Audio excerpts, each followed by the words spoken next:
Hello दोस्तों। आज हम एआई की मदद से प्रकाश का परावर्तन और अपवर्तन सीखने वाले हैं। तो लेट्स स्टार्ट नाउ।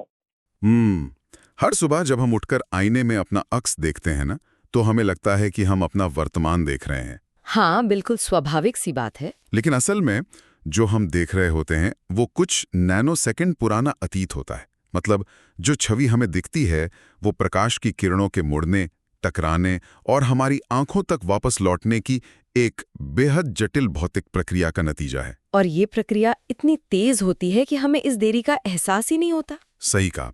तो आज के इस गहन विश्लेषण में हम इसी रहस्य को समझेंगे। हमारे पास स्रोत के रूप में कक्षा 10 विज्ञान के प्रकाश, परावर्तन तथा अपवर्तन अध्याय के कुछ बहुत ही शानदार हस्तलिखित नोट्स हैं। और ये नोट सिर्फ कुछ थ्योरी या फॉर्मूले नहीं है। देखिए, ये असल में उस वास्तविकता का ब्लूप्रिंट है जिसे हम हर दिन जीते हैं। बिल्कुल।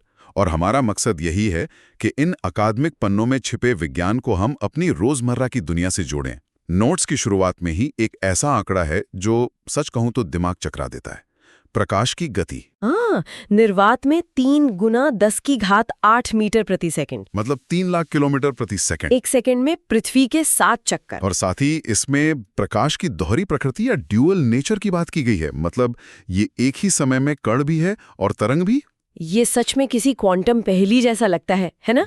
कि कोई एक चीज एक ही समय में दो अलग अलग अवस्थाओं में कैसे हो सकती है। लेकिन यहाँ सबसे रोचक बात जो इन नोट्स में है वो दृश्यता यानी विजिबिलिटी को लेकर है। अच्छा, हाँ, विजिबिलिटी के बारे में क्या? मतलब कोई भी वस्तु हमें केवल और केवल इसलिए दिखाई देती है क्योंकि प्रकाश उससे बाउंस होकर यानी टकराकर हमारी आंखों तक पहुंचता है। हमारी पूरी देखने की क्षमता इसी बाउंस होने पर टिकी है। अरे, मतलब अगर इस कमरे की हर चीज प्रकाश को पूरी तरह सोख ले और उसे वापस ना लौटाए तो आप बिल्कुल अंधेरे में होंगे। आपकी आंखें पूरी तरह स्वस्थ होने के बावजूद आपको घोर अंधकार ही दिखेगा। वाह! तो हम असल में वस्तुओं को नहीं देखते, हम केवल उस प्रकाश को देखते हैं जो उन वस्तुओं ने वापस फेंक दिया है। बिल्कुल। और फिर हमारा मस्तिष्क उन लौटकर आने वाले फोटॉन्स को डिकोड करता है और हमारे सामने रंग, आकार और गहराई की पूरी दुनिया खड़ी कर देता है। ये सोचना ही अपने आप में अद्भुत है कि हम चीजों का असली रूप नहीं बल्कि उनका रिजेक्शन देख रहे हैं। अब अगर इस बाउंस होने की बात करें यानी परावर्तन की, तो स्रोत सामग्री समतल दर्पण की बात करती है। प्लेन मिरर, जिसका हम रोज इस्तेमाल करते हैं। हाँ, और उसमें एक शब्द आता है पार्श्व परिवर्तन या लैटरल इन्वर्जन, जहां हमारा बायां हिस्सा दायां और दायां हिस्सा बायां दिखाई देता है। बिल्कुल जैसे दायां हाथ उठाने पर शीशे में बायां हाथ उठता है। एकदम, एक डांस पार्टनर की तरह जो आपके हर कदम की हूबहू नकल कर रहा है, लेकिन उल्टे हाथ से। लेकिन यहाँ मेरे मन में एक सवाल आ रहा है जो शायद नोट से थोड़ा आगे की बात है। बताइए। अगर समतल दर्पण चीजों को पलट देता है तो वो केवल दाएं को बाएं में ही क्यों पलटता है? मतलब वो ऊपर को नीचे क्यों नहीं पलटता? सिर ऊपर और पैर नीचे ही क्यों रहते हैं? ये एक बहुत ही शानदार सवाल है और सच कहूं तो इसका जवाब शीशे में नहीं, हमारे दिमाग में छिपा है। हमारे दिमाग में? वो कैसे?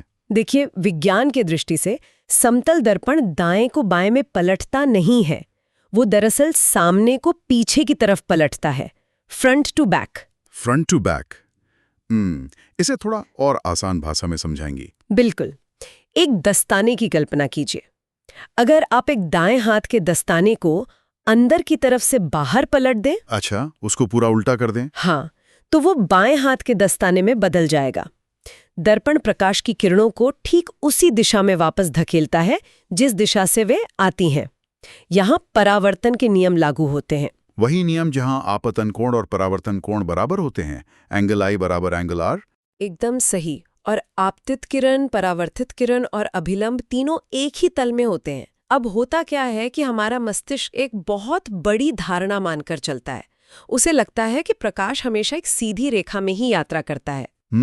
तो दिमाग उन मुड़ी हुई किरणों को समझ नहीं पाता। हाँ, दिमाग उन लौटती हुई किरणों को शीशे के पीछे की तरफ एक सीधी रेखा में खींचता है और वहां एक आभासी यानी वर्चुअल प्रतिबिंब बना देता है। अरे वाह! तो शीशे के पीछे जो खड़ा है वो कोई भौतिक वास्तविकता नहीं है? बिल्कुल नहीं। वो केवल हमारे मस्तिष्क द्वारा की गई एक ज्यामितीय गणना है। आभासी, सीधा और वस्तु के बिल्कुल बराबर आकार का। और क्योंकि शीशे ने चीजों को आगे से पीछे पलटा है, हमारा दिमाग उसे सममिति यानी सिमेट्री के कारण दायां बायां समझ लेता है। सही पकड़ा आपने। ये सच में हैरान करने वाला है। लेकिन समतल दर्पण की तो ये कहानी हो गई। स्रोत सामग्री इसके बाद वक्राकार सतहों की तरफ मुड़ती है, यानी गोलीय दर्पण। स्फेरिकल मिरर्स, जहां सतह मुड़ जाती है। हाँ, अवतल और उत्तल दर्पण, कॉन्केव और कॉन्वेक्स। अब यहाँ बात सच में बहुत दिलचस्प हो जाती है। नोट्स में एक जगह लिखा है कि वाहनों में पीछे का दृश्य देखने के लिए हमेशा उत्तल दर्पण यानी कॉन्वेक्स मिरर का इस्तेमाल होता है, रियर व्यू मिरर के रूप में। हाँ, लेकिन मेरा सवाल ये है कि हम वहाँ सामान्य समतल दर्पण क्यों नहीं लगा सकते? समतल दर्पण तो चीजों का एकदम सही और वास्तविक आकार दिखाता है ना।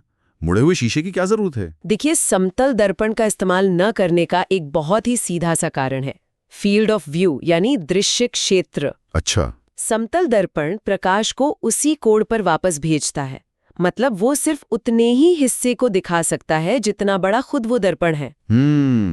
और सड़क पर हमें एक छोटे से शीशे में बहुत बड़ा हिस्सा देखना होता है। बिल्कुल, पीछे से आ रही कई गाड़ियां, पूरी सड़क की लेन देखनी होती है। यहीं पर उत्तल दर्पण की ज्यामिति जादू करती है। ये बीच में से बाहर की ओर उभरा हुआ होता है, मतलब इसका पेट थोड़ा बाहर निकला होता है। हाँ बिल्कुल। और जब प्रकाश की किरणें इस उभरी हुई सतह पर पड़ती हैं, तो परावर्तन का नियम तो यहाँ भी सख्ती से लागू होता है। वही एंगल आई बराबर एंगल आर। हाँ, लेकिन सतह बाहर की ओर मुड़ी होने के कारण किरणें परावर्तन के बाद बाहर की तरफ फैल जाते हैं। इसे अपसारी या डाइवर्जिंग प्रभाव कहते हैं। एक सेकंड, अगर किरणें फैल रही हैं तो हमें ज्यादा कैसे दिखाई देगा?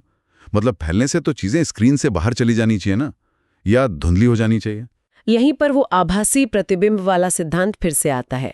जब ये फैलती हुई किरणें हमारी आंखों तक पहुंचती हैं, तो दिमाग उन्हें वापस दर्पण के पीछे की ओर खींचता है। और क्योंकि किरणें बाहर की ओर फैल रही थीं, जब उन्हें पीछे ट्रेस किया जाता है तो वे एक छोटे से बिंदु पर आती हुई लगती हैं। अरे, तो मतलब एक बहुत बड़े इलाके का प्रकाश उस छोटे से शीशे के अंदर सिकुड़ जाता है। एकदम सही, और एक छोटा सीधा आभासी प्रतिबिंब बन जाता है। इसीलिए उत्तल दर्पण चीजों को छोटा दिखाता है, लेकिन बदले में एक बहुत बड़ा वाइड एंगल व्यू दे देता है। अब मुझे समझ आया कि रियर व्यू मिरर पर क्यों लिखा होता है objects in the mirror are closer than they appear. हाँ, क्योंकि दिमाग को लगता है कि अगर कोई चीज छोटी दिख रही है तो वो बहुत दूर होगी, जबकि असल में वो पास होती है। क्या बात है। और दूसरी ओर अवतल दर्पण की बात भी है, कॉन्केव मिरर। नोट्स में लिखा है कि डेंटिस्ट इसका इस्तेमाल करते हैं, या सोलर कुकर में इसका इस्तेमाल होता है। हाँ, क्योंकि अवतल दर्पण बिल्कुल एक चम्मच के अंदरूनी हिस्से की तरह होता है। ये अंदर की ओर धंसा होता है, तो ये प्रकाश को सिकोड़ने का काम करता है। बिल्कुल। ये अभिसारी यानी कन्वर्जिंग होता है। ये सारी किरणों को एक ही बिंदु पर लाकर समेट देता है। इसीलिए सोलर कुकर में सूरज की ऊष्मा एक जगह केंद्रित हो जाती है। यहाँ नोट्स में एक बहुत ही दिलचस्प गणितीय सूत्र भी है, R बराबर 2F, यानी वक्रता त्रिज्या फोकस दूरी की दोगुनी होती है। इसका भौतिक रूप से क्या मतलब है? ये कोई रटने वाला सूत्र नहीं है, बल्कि शुद्ध ज्यामिति है। R उस पूरे खोखले गोले की त्रिज्या है जिसका वह दर्पण एक हिस्सा है। अच्छा, और F? F वो फोकस दूरी है जहां समानांतर किरणें शीशे से टकराने के बाद मिलती हैं। ज्यामिति के अनुसार पूर्ण गोलाकार सतह से टकराकर मुड़ने वाली किरणें हमेशा उस त्रिज्या के ठीक आधे हिस्से पर ही एक दूसरे को काटती हैं। मतलब फोकस दूरी हमेशा त्रिज्या के बिल्कुल बीचों बीच होगी। ये तो ब्रह्मांड का एक स्थिर गणितीय सत्य है। बिल्कुल। अच्छा, दर्पणों की ये दुनिया तो प्रकाश को वापस फेंकने पर आधारित है, लेकिन स्रोत सामग्री अब परावर्तन से आगे बढ़कर अपवर्तन यानी रिफ्रैक्शन की ओर मुड़ती है। हाँ, जब प्रकाश किसी पारदर्शी माध्यम के आर पार जाता है और वो सीधा नहीं गुजरता, बल्कि अपना रास्ता बदल लेता है, थोड़ा मुड़ जाता है। इस मुड़ने की घटना को समझने के लिए मेरे दिमाग में एक एनालॉजी आ रही है। बताइए, मैं सुनना चाहूंगी। मान लीजिए कि कोई गाड़ी एक पक्की और चिकनी सड़क पर तेज गति से चल रही है और अचानक वो एक ऐसे दलदल या रेत वाले रास्ते में प्रवेश करती है जहां घर्षण बहुत ज्यादा है। लेकिन गाड़ी सीधा दलदल में नहीं जाती, वो किसी एक कोण यानी एंगल से प्रवेश करती है। तो जो पहिया सबसे पहले दलदल में जाएगा उसकी गति अचानक धीमी हो जाएगी। बिल्कुल, रेत की वजह से। लेकिन दूसरा पहिया जो अभी भी पक्की सड़क पर है वो अपनी पुरानी तेज गति से ही घूमता रहेगा। इस स्पीड के अंतर की वजह से गाड़ी अपने आप एक तरफ मुड़ जाएगी। क्या प्रकाश भी ऐसे ही मुड़ता है? वाह, ये तो बहुत ही सटीक और वैज्ञानिक उदाहरण है। हाँ, बिल्कुल ऐसा ही होता है। जब हम प्रकाश को एक तरंग के रूप में देखते हैं, तो वो गाड़ी के पहियों की तरह एक तरंगिका या वेव फ्रंट के रूप में आगे बढ़ता है। तो जब वो हवा से पानी या कांच में जाता है, जो कि एक सघन माध्यम है, तो प्रकाश की तरंग का जो हिस्सा पहले कांच से टकराता है वो धीमा हो जाता है और हवा वाला हिस्सा तेज ही रहता है। और इसी अंतर के कारण पूरी की पूरी प्रकाश की किरण मुड़ जाती है, अभिलंब की ओर झुक जाती है। एकदम सही। और इस मुड़ने के पीछे जो गणित है उसे ही स्नेल का नियम कहते हैं। साइन I बटे साइन R बराबर एक स्थिरांक। हाँ, नोट्स में ये सूत्र बहुत स्पष्ट रूप से लिखा है, लेकिन ये अपवर्तनांक यानी रिफ्रैक्टिव इंडेक्स क्या होता है? जैसे हीरे का अपवर्तनांक 2.42 बताया गया है, एक आम इंसान के लिए इसका क्या अर्थ है? देखिए, अपवर्तनांक कोई रहस्यमय संख्या नहीं है, ये सिर्फ एक स्पीड लिमिट है। Speed limit? हाँ, यह बताता है कि निर्वात की तुलना में किसी माध्यम में प्रकाश कितना धीमा हो जाता है। हीरे का अपवर्तनांक 2.42 होने का मतलब है कि हीरे के अंदर प्रकाश की गति निर्वात की तुलना में 2.42 गुना कम हो जाती है। मतलब प्रकाश लगभग 2.5 गुना धीमा हो जाता है। ये तो बहुत बड़ी रुकावट है। और इसी वजह से प्रकाश बहुत तेजी से मुड़ता है। जब वो हीरे के अंदर मुड़ता है तो उसके कटे हुए कोनों के कारण अंदर ही अंदर फंस जाता है, जिसे पूर्ण आंतरिक परावर्तन या टोटल इंटरनल रिफ्लेक्शन कहते हैं। बिल्कुल, प्रकाश अंदर सतहों से टकराता रहता है और जब वो बाहर निकलता है तो हमें वो अद्भुत जगमगाहट दिखाई देती है। हीरे की असली चमक उसकी बनावट में नहीं, प्रकाश को धीमा करने की उसकी इस क्षमता में है। क्या बात है! मतलब ब्रह्मांड का एक साधारण सा नियम हमारे सौंदर्य बोध का आधार बन जाता है। अब अपवर्तन तो एक प्राकृतिक घटना है, लेकिन इंसानों ने इसे एक टूल में बदल दिया, लेंस। हाँ, और नोट्स का ये आखिरी हिस्सा काफी महत्वपूर्ण है। गोलीय लेंस और कार्तीय चिन्ह परिपाटी, कार्टेशियन साइन कन्वेंशन।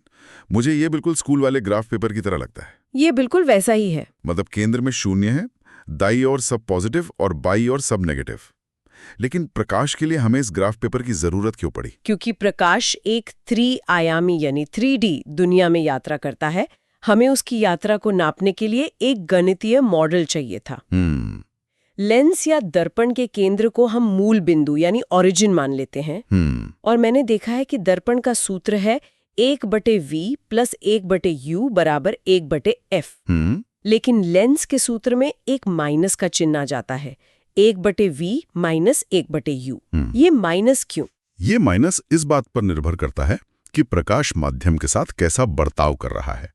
दर्पण प्रकाश को उसी तरफ वापस धकेल देता है जहां से वो आया था। हाँ, बाउंस बैक। लेकिन लेंस पारदर्शी होते हैं। वे प्रकाश को अपने आर पार जाने देते हैं और दूसरी तरफ फोकस करते हैं। जब वास्तविक प्रतिबिंब बनता है तो वो लेंस के दूसरी तरफ यानी ग्राफ के दाईं ओर बनता है, जो कि धनात्मक दिशा है। अच्छा, तो चिन्ह बदल जाते हैं ताकि गणित सही बैठे, और वस्तु को हमेशा बाईं ओर रखा जाता है, इसलिए u हमेशा ऋणात्मक होता है। बिल्कुल। इससे दुनिया भर के वैज्ञानिक एक ही नतीजे पर पहुंच पाते हैं। ये बहुत लॉजिकल है। लेंस वाले हिस्से में एक और शब्द है जो सीधे हमारी रोजमर्रा की जिंदगी से जुड़ा है, लेंस की क्षमता या पावर ऑफ लेंस। हाँ, जिसे हम चश्मे का नंबर कहते हैं। बिल्कुल। कोई कहता है मेरा नंबर +1 है, कोई कहता है -2 है। नोट्स में इसकी क्षमता का सूत्र है P = 1/f और इसे डायोप्टर में नापते हैं। ये 1/, यानी व्युत्क्रमानुपाती क्यों है? इसके पीछे बहुत सीधा सा कारण है। लेंस की क्षमता का मतलब उसका वजन या मोटाई नहीं है। क्षमता का मतलब है कि वो लेंस प्रकाश की किरणों को मोड़ने में कितना ज्यादा आक्रामक है। मतलब कितनी जल्दी मोड़ सकता है। हाँ, अगर एक लेंस किरणों को बहुत तेजी से मोड़ता है तो किरणें लेंस के बहुत करीब ही आकर मिल जाएंगी। अच्छा, तो उसकी फोकस दूरी बहुत छोटी हो जाएगी? एकदम सही। जितनी ज्यादा मोड़ने की ताकत उतनी ही कम फोकस दूरी। इसीलिए P = 1/f होता है। हाई पावर मतलब शॉर्ट फोकल लेंथ। और ये प्लस या माइनस कैसे तय होता है? यहाँ आपका वही ग्राफ पेपर वाला नियम काम आता है। उत्तल लेंस प्रकाश को समेटता है यानी कन्वर्ज करता है। वो किरणों को दाईं ओर फोकस करता है। दाईं ओर धनात्मक होता है, इसलिए इसकी क्षमता पॉजिटिव होती है। और ये दूरदृष्टि दोष वालों के काम आता है, जिन्हें पास का साफ नहीं दिखता। बिल्कुल। और इसके उलट अवतल लेंस प्रकाश को फैलाता है। फैलती हुई किरणें बाईं ओर मिलती हुई महसूस होती हैं। बाईं दिशा नेगेटिव है, तो इसकी क्षमता माइनस में होती है। जो कि निकट दृष्टि दोष वालों के लिए है। कमाल है। तो हमारा चश्मा सिर्फ एक कांच का टुकड़ा नहीं है, बल्कि वो स्नेल के नियम, अपवर्तनांक और कार्टेशियन सिस्टम का एक चलता फिरता विज्ञान है। बिल्कुल सही कहा आपने। आज की इस चर्चा में हमने सच में एक लंबा सफर तय किया है। 3 लाख किलोमीटर प्रति सेकंड की गति से शुरू होकर चश्मे के डायोप्टर तक। और हमने ये भी देखा कि कैसे समतल दर्पण हमारे मस्तिष्क को धोखा देकर एक आभासी दायां बायां भ्रम पैदा करता है। हाँ, और कैसे मुड़े हुए दर्पण R बराबर 2F के नियम से हमारा दृश्य क्षेत्र बढ़ा देते हैं, और जब माध्यम बदलता है तो प्रकाश की तरंग कैसे मुड़ जाती है। ये सब दिखाता है कि ब्रह्मांड के नियम कितने सुसंगत और सटीक हैं। ये गणितीय सूत्र असल में वो भाषा है जिसमें ब्रह्मांड अपनी वास्तविकता को लिखता है। बिल्कुल। और इस पूरी चर्चा को खत्म करने से पहले मेरे मन में एक बहुत ही गहरा विचार आ रहा है। क्या विचार है? देखिए, अगर हमारी देखने की क्षमता पूरी तरह से प्रकाश के किसी सतह से टकराने या धीमे होने पर निर्भर है, और हमारा मस्तिष्क केवल उन मुड़ती हुई किरणों का एक ज्यामितीय अनुमान लगाकर चित्र बना रहा है, तो जो दुनिया हम देखते हैं, क्या वो वास्तव में वैसी ही है? ये एक बहुत बड़ा दार्शनिक सवाल है ना? क्या हम दुनिया का असली रूप देख रहे हैं, या हम केवल फोटॉन्स की कलाबाजियों और अपने दिमाग द्वारा रचे गए एक बेहद जटिल 3D ऑप्टिकल इल्यूजन को ही वास्तविकता मानकर जी रहे हैं? सोचकर देखिए, ये सवाल सिर्फ भौतिकी का नहीं रहता, ये तो हमारी पूरी हकीकत पर ही सवाल खड़ा कर देता है। सच में ये श्रोताओं के लिए सोचने का एक बहुत ही दिलचस्प नजरिया है। जैसा कि दोस्तों आज एआई की मदद से हमने ये चैप्टर सीखा है, वैसे ही और भी चैप्टर सीखते रहेंगे। ओके।